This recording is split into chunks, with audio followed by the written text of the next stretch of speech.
श्री शिवाय नमस्तु भयम। दोस्तों, जैसा कि आप सभी लोग जानते हैं कि 12 फरवरी 2026 यानी गुरुवार को पड़ रही है फाल्गुन मास की कृष्ण पक्ष दशमी तिथि। और दोस्तों, यह वह तिथि है जो फाल्गुन मास में पड़ने वाली सबसे बड़ी तिथि है, क्योंकि यह गुरुवार के दिन पड़ रही है और इसका बहुत ही बड़ा और विशेष महत्व होता है। पूज्य गुरु जी ने कहा है कि अगर कभी भी मौका लग जाए और फाल्गुन महीने की दशमी तिथि गुरुवार को पड़ जाए तो आप लोगों को 7 चने की दाल वाला उपाय तो अवश्य ही करना चाहिए। इन दोनों का संयोग बहुत ही कम आता है।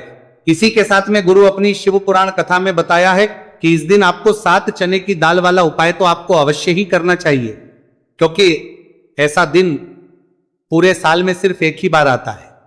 और दोस्तों, आप सभी लोग जानते हो कि गुरुवार दशमी तिथि का अगर सबसे बड़ा कोई उपाय है तो वह 7 चने की दाल वाला उपाय है। तो दोस्तों, गुरुवार दशमी तिथि के दिन आप लोगों को इस 7 चने की दाल वाला उपाय को जरूर करना है।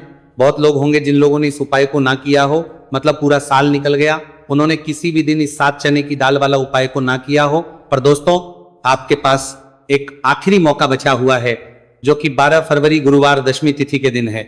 इस दिन आप लोगों को इस वाले उपाय को जरूर कर लेना है। भले ही आपने पूरे महीने भर इस उपाय को ना किया हो, पर अगर आपने इस फाल्गुन महीने के गुरुवार दशमी तिथि के दिन अगर इस वाले उपाय को कर लिया तो आपको इस उपाय को करने का वह फल मिलेगा जिसकी आपने कभी कल्पना भी नहीं करी होगी। इसीलिए आप लोग इस वाले उपाय को एक बार जरूर कर लेना है, ताकि आप लोगों के हाथ से यह मौका ना जा सके और आपको इस उपाय को करने का फल मिलते। अगर इस उपाय को करने का फल मिलते, आपको इस उपाय को करने का फल मिलेगा सके। दोस्तों, ये उपाय पंडित जी ने अपनी अभी की ही श्री शिव महापुराण की कथा में बताया है जी। इस उपाय को आज हम आपको बहुत अच्छे से समझाने वाले हैं। इस वीडियो को देखने के बाद इस उपाय को समझने के आपको कोई और वीडियो को देखने की जरूरत नहीं पड़ेगी। तो चलिए दोस्तों, उपाय को शुरू करते हैं। देखिए, यह इस फाल्गुन महीने के गुरुवार दशमी तिथि के दिन ये इतना खास होता है, इतना महत्वपूर्ण होता है। देखा गया है कभी कभी बड़े बड़े पूजा पाठ अनुष्ठान से जो मनोकामना पूर्ण नहीं होते, वो फाल्गुन महीने की गुरुवार दशमी तिथि के दिन एक छोटे से उपाय करने से ही आपकी मनोकामना पूर्ण होता है जाती है। और बहुत सारे ने इस उपाय को किया भी है और उनको इस उपाय को करने का फल भी जरूर मिला है। अगर आप लोग भी इस उपाय को करना चाहते हैं तो आप इस उपाय को पहले अच्छे से समझ लेना, सुन लेना, उसके बाद करना। आपको इस उपाय का फल जरूर मिलेगा। और इस उपाय को कर लेने से आपके घर में चाहे किसी भी प्रकार की दुख और समस्या क्यों ना चल रही हो, आपको उसका कारण भी नहीं पता है कि भाई ये समस्या किस कारण से चल रही है, उसका कुछ भी कारण हो सकता है। जैसे पितृदोष हो सकता है या किसी भी तरह का मंगल दोष भी सकता है। तो इस दिन आप लोगों को यह वाला उपाय कर लेना है। यह एक ऐसा उपाय है जिस उपाय को अगर किसी विशेष दिन पर किया जाए तो भाई उस विशेष दिन का जो है वह तो हमें मिलता ही मिलता है, पर हमने उस दिन पर इस उपाय को किया है तो हमें उससे भी बड़ा फल मिलता है और फल बहुत जल्दी मिलता है, क्योंकि आप इस उपाय को बहुत ही बड़े और विशेष दिन पर कर रहे हो। तो चलिए अब उपाय के बारे में बात करते हैं, लेकिन उससे पहले आप लोगों को यह जानना आवश्यक है कि आखिर यह उपाय किस समय करना है, किसको करना है और कैसे करना है। तो चलिए हम आगे आपको वीडियो में एक एक करके बता देते हैं। लेकिन उससे पहले अगर आप लोग हमारे चैनल पर पहली बार आए हैं या फिर मेरी आवाज आज पहली बार सुन रहे हैं तो हमारे चैनल को सब्सक्राइब जरूर कर लेना और इस वीडियो को लाइक करके कमेंट बॉक्स में श्री शिवाय नमस्तु भयम ओम नमः शिवाय जरूर टाइप कर देना। तो दोस्तों, इस 7 चने की वाला उपाय को हमें इस गुरुवार दशमी तिथि के दिन कैसे करना है, किसको करना है, किस समय करना है और कहां पर करना है, ये सारे सवालों के जवाब आपको इस वीडियो में मिल जाएंगे। और जो ये वीडियो देखेगा भाई उसको 7 चने की दाल वाला उपाय जरूर दिया रहा है, करना चाहिए, क्योंकि इस दिन एक चने की दाल का भी बहुत ही बड़ा और विशेष महत्व होता है। और जब बात आ जाए 7 चने की दाल वाला उपाय की तो ये सोने पे सुहागा वाली बात हो जाती है और ये एक बहुत ही बड़ा उपाय हो जाता है इस गुरुवार दशमी तिथि का। तो अब दोस्तों, इस 7 चने की दाल वाला उपाय को आखिर करना किसको है, सबसे पहले हम लोग वह बात जान लेते हैं। तो देखो, घर की जो बड़ी माताएं बहनें होती हैं, उन माताओं बहनों में से कोई भी एक बड़ी माता बहन इस वाले उपाय को कर सकती है। और दोस्तों, अगर आप चाहें तो अपने घर में से सभी सदस्यों को भी इस उपाय को करवा सकते हैं। अगर किसी व्यक्ति की खुद की कोई मनोकामना है, खुद की कोई दुख और है जो कि वो अपने लिए ही करना चाहता है, इस वाले उपाय को तो वो खुद अपने लिए भी कर सकता है। बाकी अगर कोई घर में से ऐसा है जो कि अपने पूरे घर परिवार की सुख और शांति के लिए ये वाला उपाय करना चाहता है तो भाई वो भी कर सकता है, उसमें भी कोई दिक्कत वाली बात नहीं है। कहने का मतलब यह है कि इस उपाय को हर एक सदस्य भी कर सकता है और पूरे घर परिवार के सदस्य के लिए घर की बड़ी माताओं बहनों में से कोई एक माता बहन भी कर सकती है। माताएं बहनें अगर घर में उपस्थित ना हो या वो उपाय ना कर पा रही हो तो फिर घर का कोई बड़ा सदस्य भी इस 7 चने की दाल वाला उपाय को कर सकता है, चाहे फिर वो पुरुष ही क्यों ना हो, उसमें कोई भी दिक्कत वाली बात नहीं है। उसके बाद में दोस्तों जो अगला प्रश्न निकल कर आता है वो ये आता है इस उपाय को लेकर कि आखिर इस उपाय को हमें किस समय करना है, सुबह के समय करना है कि शाम के समय करना है। तो देखो इस वाले उपाय को आप लोग सुबह के समय भी कर सकते हो और शाम के समय प्रदोष काल में भी करते हो। अब अगर आप पूछो कि भाई सबसे उत्तम समय कौन सा रहेगा इस 7 चने की दाल वाला उपाय को करने का, तो हम आपसे बस यही कहेंगे कि इस उपाय को आप सुबह के समय करेंगे तो ज्यादा बेहतर होगा। बाकी अगर प्रदोष काल शाम के समय भी करेंगे तो भी अच्छा होगा, उसमें कोई भी दिक्कत वाली बात नहीं है। तो अब दोस्तों जो अगली सबसे बड़ी और महत्वपूर्ण बात आती है वह ये आती है कि सुबह अगर हम उपाय को तो हमें कितने बजे से लेकर कितने बजे तक के बीच में करना है, और शाम के समय प्रदोष काल में करेंगे तो हमें कितने बजे से लेकर कितने बजे के बीच में करना है। तो देखो सुबह जितनी जल्दी हो सके आप उपाय को करने की कोशिश करना। बाकी अगर किसी कारणवश लेट भी हो जाओ, थोड़ी देर भी हो जाए, तो 10 या 11 बजे तक भी आप उपाय कर लेना, पर 12 बजे से ज्यादा देरी ना हो, ठीक है, इस बात का ध्यान रखना। उसके बाद दोस्तों अगर शाम के समय प्रदोष काल की बात करें, प्रदोष काल का जो समय है होता है वो शाम के 6 बजे से शुरू हो जाता है। मतलब शाम के 6 बजे से लेकर 7 बजे के बीच का जो समय होता है ये समय प्रदोष काल का समय होता है। तो आप इस उपाय को 7 या 8 बजे के बीच में भी कर सकते हो। मतलब शाम के 6 बजे से रात 8 बजे के बीच में आप कभी भी इस वाले उपाय को कर सकते हो, उसमें कोई भी दिक्कत वाली बात नहीं। चलिए जानते हैं उस विशेष उपाय के बारे में। देखिए दोस्तों पूज्य गुरुजी की कथा के अनुसार ही इस उपाय को आपको बहुत ही विस्तार से समझाने का प्रयास करेंगे, लेकिन उससे पहले वीडियो को लाइक करें। देखिए इस वीडियो में हम पूज्य गुरुजी द्वारा बताए गए 3 सबसे अचूक उपायों के बारे में जानेंगे जो आपको सिर्फ और सिर्फ गुरुवार की सप्तमी की तिथि पर ही करने हैं। पूज्य गुरुजी ने बताया है कि जो भी व्यक्ति इन उपायों को कर लेता है उसके जीवन से समस्त परेशानियां दूर हो जाती हैं। तो चलिए जानते हैं गुरुजी द्वारा बताए गए पहले खास उपाय के बारे में। देखिए गुरुजी ने बताए हैं कि गुरुवार के दिन किया जाने वाला यह उपाय सबसे सर्वश्रेष्ठ है। इस उपाय के लिए आपको मात्र 1 लोटा शुद्ध जल लेना है। जल आपको तांबे के पात्र के अंदर लेना है। इसी के साथ में आपको मात्र 1 गुड़ का टुकड़ा लेना है और इसी के साथ में आपको लेनी होगी 7 की दाल। देखिए चने की दाल को लेते समय ध्यान रखना है कि ये खंडित नहीं होनी चाहिए। ये चने की दाल जब भी हम गुरुवार के दिन शिवलिंग पर अर्पित करते हैं तो इससे हमारे जीवन के बड़े से बड़े संकट समाप्त होते हैं। अगर हमारे हाथ में धन प्राप्ति की लकीरें नहीं है, अगर हमारे जीवन में दुर्भाग्य के अलावा कुछ है ही नहीं, तो गुरुजी ने कहा है कि हम इस व्यासपीठ से आपको यकीन दिलाते हैं कि गुरुवार के दिन जब भी आपकी दाल वाला ये उपाय करते हैं तो इससे महादेव आपके हाथ की लकीरों को भी परिवर्तित कर देते हैं।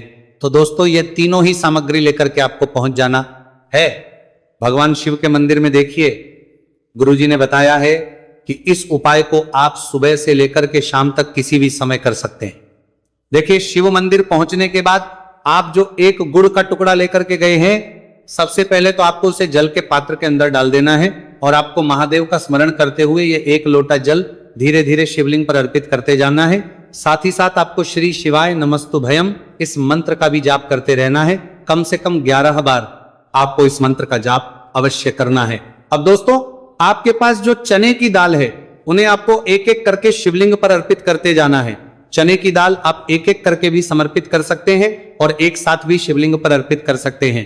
देखिए चने की दाल को समर्पित करने के बाद आपको बृहस्पति शवर महादेव से प्रार्थना कर लेनी है कि हमारे जीवन में जो भी संकट समस्या चल रही है, हम जो भी कार्य करते हैं उसमें हमें बार बार असफलता मिलती है। रुकावटें संकट जीवन में लगातार बने हुए हैं, चारों तरफ से सिर्फ और सिर्फ निराशा ही हाथ लग रही है। तो अपने दुर्भाग्य को दूर करने के आपको बृहस्पति शवर महादेव से प्रार्थना कर लेनी है। पूज्य गुरुजी ने कहा है कि इस गुरुवार के दिन यह चमत्कारी उपाय करके देख लेना और आप स्वयं देखेंगे कि 1 या 2 महीने के अंदर आपके जीवन का जो दुर्भाग्य है वहां से पानी परिवार महा समाप्त होना प्रारंभ हो जाएगा। अब दोस्तों हम जान लेते हैं दूसरे विशेष और चमत्कारी उपाय के बारे में। देखिए, इस उपाय के लिए आपको मात्र एक तुलसी जी की लकड़ी लेनी होगी।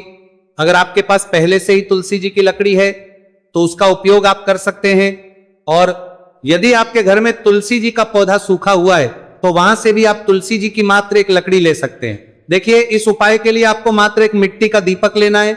इसमें आपको शुद्ध घी का प्रयोग करना है और इस दीपक के अंदर आपको ये जो तुलसी जी की लकड़ी है इसे रख देना है। इस लकड़ी को आपको पूरा घी के अंदर डुबो देना है, चारों तरफ अच्छे से घी लगा देना है और आपको इस दीपक के अंदर इस लकड़ी को रख लेना है। देखिए, यदि आपको ऐसा लगता है कि तुलसी जी की जो लकड़ी है वो बहुत ही जल्दी से जल जाती है तो आपको एक कार्य करना है।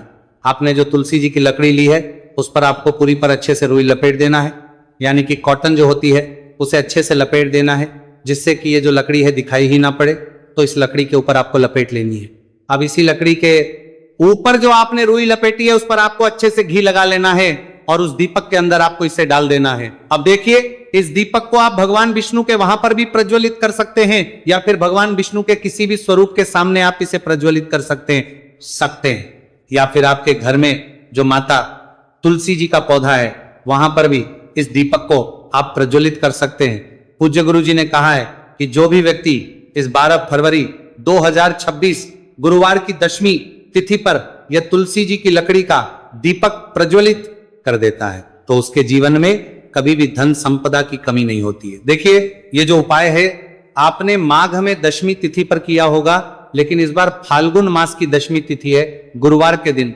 गुरुवार का दिन भगवान विष्णु को समर्पित होता है और ये जो दीपक है हम विशेषकर भगवान के निमित्त ही प्रज्वलित कर रहे हैं। तो इस दीपक को आप इस महीने की गुरुवार की 10वीं तिथि पर भी प्रज्वलित कर सकते हैं। देखिए, ये जो दीपक है विशेषकर आपको शाम के समय यानी कि सूर्यास्त के बाद ही करना है। अब दोस्तों हम जान लेते हैं गुरुजी द्वारा बताए गए तीसरे बहुत ही चमत्कारी और विशेष उपाय के बारे में। देखिए, इस उपाय के लिए आपको एक बेलपत्र लेनी है और इसी के साथ में आपको 2 शमी पत्र लेना है। देखिए, आप जो बेल लेंगे वो कहीं से भी खंडित नहीं होनी चाहिए, इस बात का आपको विशेष रूप से ध्यान रखना है। देखिए, मान लीजिए कि यदि आपके पास बेलपत्र नहीं है तो आप भगवान शिव के शिवलिंग पर चढ़ी हुई बेलपत्र को पुनः शुद्ध जल से धो करके उसका उपयोग भी कर सकते हैं। इसी के साथ में आपको मात्र थोड़ा सा लाल चंदन लेना होगा। देखिए, सभी सामग्री लेकर के अब आपको पहुंच जाना होगा भगवान शिव के मंदिर में। देखिए, भगवान शिव के मंदिर में पहुंचने के बाद आपके पास जो एक बेलपत्र है उसकी चिकनी साइड में आपको देखिए, आप सभी को पता है कि बेलपत्र में 3 पत्तियां होती हैं। तो बेलपत्र की जो ऊपर वाली बड़ी पत्ती होती है और नीचे वाली जो 2 छोटी पत्तियां होती हैं उसकी चिकनी साइड पर आपको, यानी कि जो छोटी पत्तियां होती हैं वहां पर आपको एकाएक शमी पत्र जो आप लेकर आए हैं उन्हें छोटी पत्तियों के ऊपर रख देना और इन्हीं शमी पत्र के ऊपर आपको लाल चंदन की एक एक बिंदी लगा देनी है। अब आपको ये जो बेलपत्र है इसी प्रकार से शिवलिंग पर अर्पित कर देनी है, लेकिन आपको बेलपत्र को समर्पित करते समय गतिमान का नाम लेना है।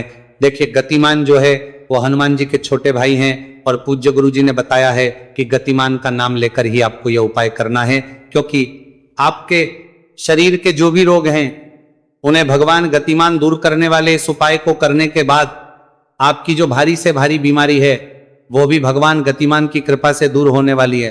देखिए, बेलपत्र की 2 छोटी पत्तियों पर आपने एक एक चमी पत्र रखा, उनके ऊपर आपने एक एक लाल बिंदी लगाई हुई है चंदन की। तो इसी प्रकार से आपको यह बेलपत्र शिवलिंग पर अर्पित कर देना है भगवान गतिमान का स्मरण करते हुए। गतिमान भगवान का स्मरण करते हुए आपके शरीर में या फिर आपके घर किसी भी सदस्य के शरीर में जो भी रोग हैं उस रोग को दूर करने के लिए आपको भगवान से प्रार्थना कर लेनी है और फिर आपको वापस अपने घर आ जाना है। देखिए, इस उपाय के लिए गुरुजी ने कोई भी निश्चित दिन निश्चित समय नहीं बताया है, तो इस उपाय को आप किसी भी दिन कर सकते हैं। आप लगातार इस उपाय को किसी भी दिन कर सकते हैं और हफ्ते में केवल 1 दिन भी कर सकते हैं। गुरुजी ने कहा है कि यदि आपकी सा लोक पुरानी बीमारी है वह भी भगवान गतिमान की कृपा से दूर हो जाएगी। तो दोस्तों, इस प्रकार से आज के इस वीडियो में हमने आपको गुरुवार की इस 10वीं तिथि पर किए जाने वाले 3 बहुत ही चमत्कारी उपाय बताए हैं। जो भी आपके लिए उचित है, सरल है, उसे आप कर सकते हैं। तो दोस्तों ये थे पूज्य गुरुजी द्वारा बताए गए कुछ बहुत ही खास उपाय। अगर आपको जानकारी अच्छी लगी हो तो वीडियो लाइक करिएगा। मिलते हैं फिर एक नए वीडियो के साथ। श्री शिवाय नमस्तु भयम।